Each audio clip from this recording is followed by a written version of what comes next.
Hi, my name's Guy and I'm from Bugs and Stuff. So normally I do animal workshops in schools, alright, with a wide range of animals, anything from giant spiders, giant insects, snakes, lizards, frogs and toads and the like.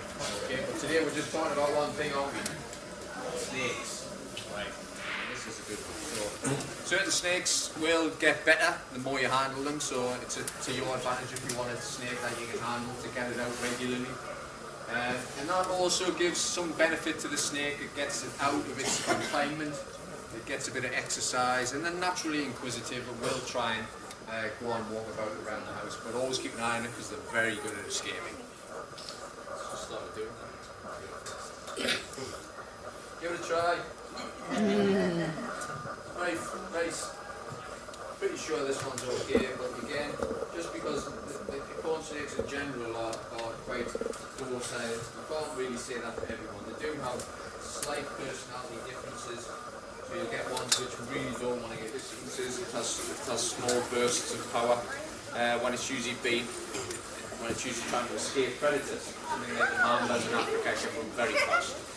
So snakes don't move in a straight line. To get from A to B, they have to move their bodies in what we call a serpent type way, or a concertina way. So you'll see, it never actually goes in a straight line. It always curves its body. It presses its body, its weight against the ground. It uses friction, pushes against its own muscles to propel itself forward. And of course, in the wild, it will be using tree roots. It will be using rocks and rough ground to actually move across the surface of the ground. So they have no external ears, but they can hear to a certain extent. Their bones in their skull.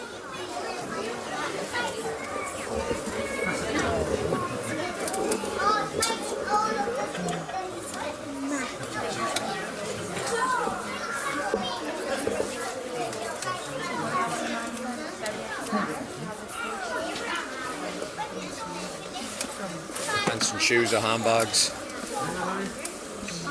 And that way, just squeeze through. It's very soft, isn't it? Pardon? Very soft. Feel like a leathery. They've got the same skin, that's why they got the same. That's what we got. No, right.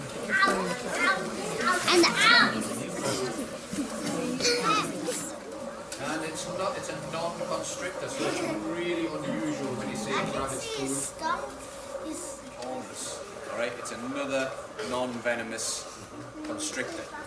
But in the same environment, in the same habitat where this snake lives, there is a very dangerous snake called the coral snake. Alright, the coral snake is potentially deadly. Alright, so the predators don't realise, can't make the distinguishing between the venomous one and the non-venomous one. So what happens is the milkshake just bluffs its way through. It pretends to be something more dangerous than it actually is. Right? So it's a really good tactic to survive. Right? But you can't tell the difference if you know what you're looking for. If you look at the colour bands on the snake, black and yellow together means dead fellow. Alright, black and red together means you're coming back. Red and black together, you're coming back, or friend of Jack. Alright, so try and remember that next time you're in Mexico. Just chasing you across the road. What was it? Red and green, orange and blue? Have a poo? I don't know what it was. Alright, best to stay out of the way. So it's a really good example of mimicry. Alright, so it's mimicry in passive defense. Right? You would never say a snake's aggressive. Even if you had a coral snake today on the floor, obviously I wouldn't be picking it up, but even if you have a coral snake which is considered quite venomous, it's not going to run after you or chase after you to try and bite you. It's never going to be aggressive. But if you try and pick that snake up, it might bite you, it might try and constrict you a little bit. It will defend itself. Alright, so no animal is really aggressive, they're more defensive than others. Okay? So again, we're not going to touch this one because the paint might come off. The type. So again, you don't need giant snakes to do these workshops, okay? So this is a boa constrictor. So it will, if given enough food, it will grow quite rapidly and will be full size, which will be about 8 to 10 feet long.